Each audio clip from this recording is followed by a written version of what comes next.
mediados del siglo XX, el mundo atravesaba por intensos cambios.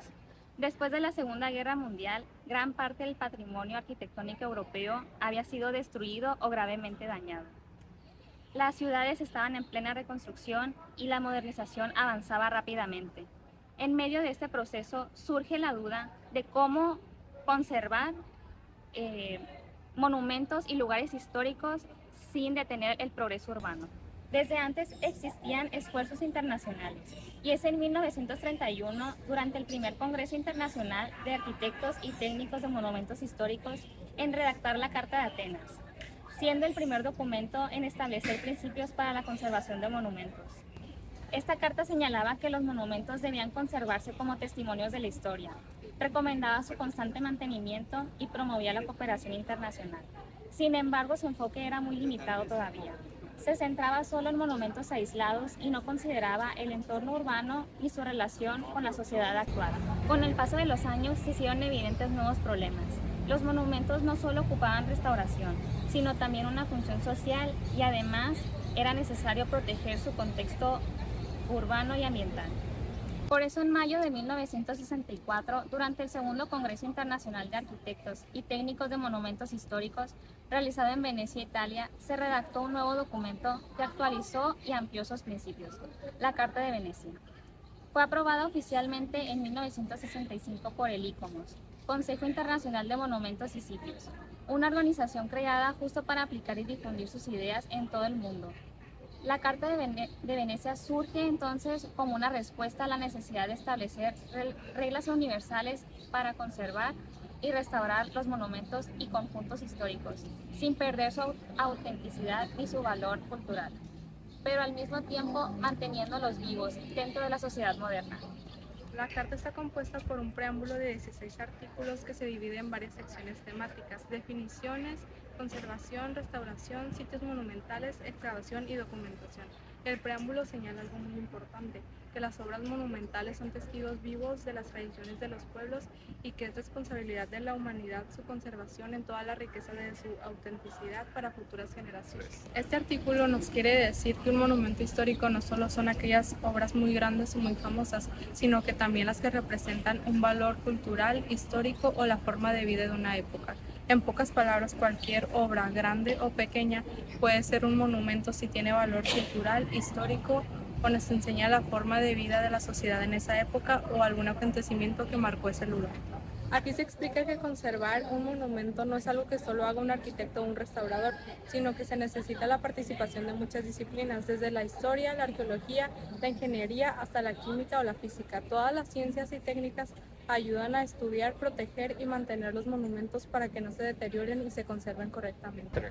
Este artículo aclara que al conservar o restaurar un monumento no solo se busca mantenerlo bonito como una obra de arte, sino también proteger su valor histórico, es decir, se trata de cuidar tanto la parte estética como el significado y la historia que representa, porque cada monumento es una forma de mantener viva la memoria del pasado. La interpretación del capítulo 4 es que conservar un monumento no implica repararlo ya que está completamente dañado, sino ir haciendo pequeños cambios a través del tiempo, o sea, pequeñas reparaciones y cuidarlo principalmente de la contaminación y de la humedad. 3. Este artículo nos dice que un edificio histórico se conserva mejor cuando tiene un uso actual, por ejemplo, si es un museo, una biblioteca o un centro cultural. Sin embargo, al adaptarlo no se deben de hacer cambios que afecten su estructura, distribución o decoración original. Esto nos quiere decir que si un edificio se puede readaptar a hacer otra cosa, que sea funcional, pero no se debe de modificarlo para que no pierda la historia que tiene. Un ejemplo de ese artículo puede ser el antiguo colegio de San Ildefonso, que fue fundado en el siglo XVI por los jesuitas y se usa hoy como un museo que conserva su arquitectura y murales originales. Se adaptó para recibir visitantes sin alterar su esencia histórica, se respetaron los patios, arcadas y muros originales del edificio. Los murales de artistas como Diego Rivera, José Clemente, se conservaron y restauraron cuidadosamente y se adaptaron rampas, iluminación y áreas de exposición sin alterar la distribución histórica.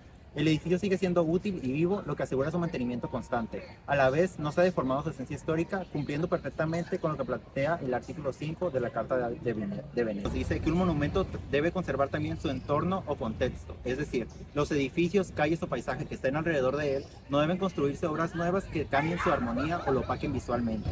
Por ejemplo, En Teotihuacán, que es Patrimonio Mundial de la UNESCO, no se permiten construcciones altas o modernas cerca de las pirámides para mantener el paisaje ecológico original y su valor histórico. Se controlan los colores, los materiales y las alturas. Este artículo nos dice que un monumento debe permanecer en su sitio original porque su historia y su significado están ligados al mismo lugar. Solamente puede trasladarse si corre un peligro o hay una causa muy importante para justificar la causa de la traslación. Este ejemplo más claro puede ser el video que nos mostró la profesora Leila. Este artículo nos dice que si un monumento tiene partes decorativas como murales, esculturas, y si estas ponen en riesgo su conservación, se tendrá que quitar para no hacerlas más dañinas al monumento original. Interpretación del artículo 9. Esto quiere decir que la conservación solo se hace si es realmente necesaria, mientras se busca conservar la historia y la belleza original del monumento.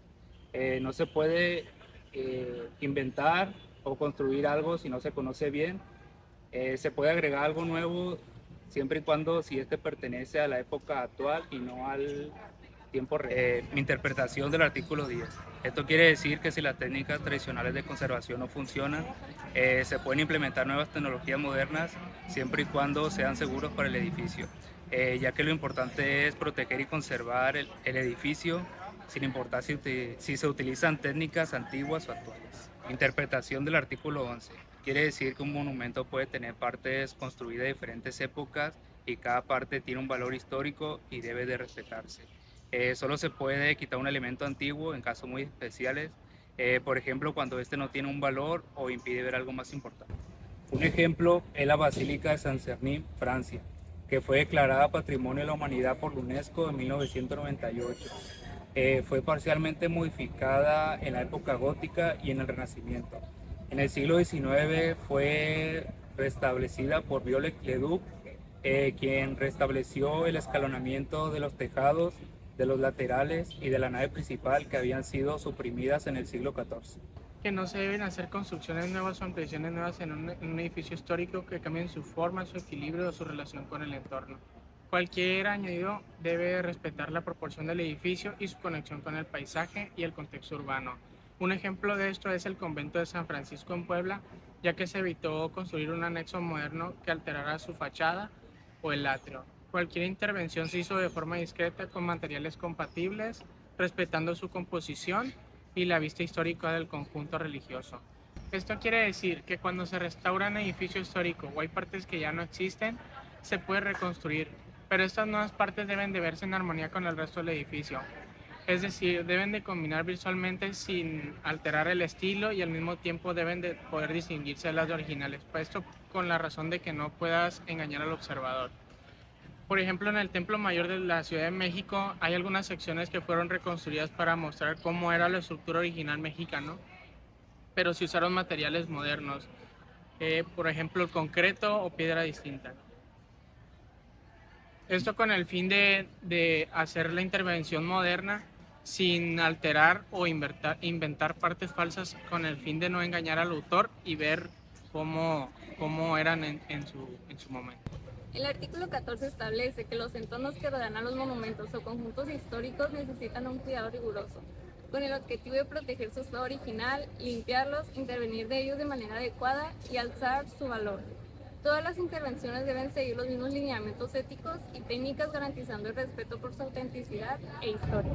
Reconocido por la UNESCO como Patrimonio Mundial en 1987, el Centro Histórico de Puebla es un ejemplo de los principios del artículo 14, debido a que conserva su arquitectura colonial.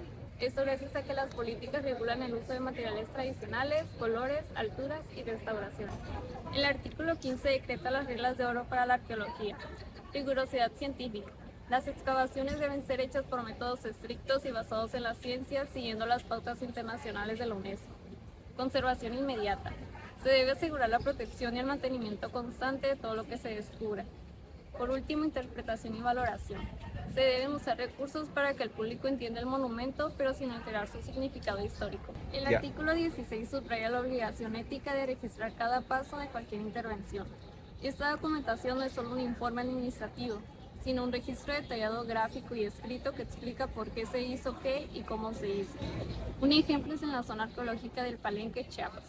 El INAH ha documentado todas las intervenciones de la conservación desde la década de 1970 hasta la actualidad.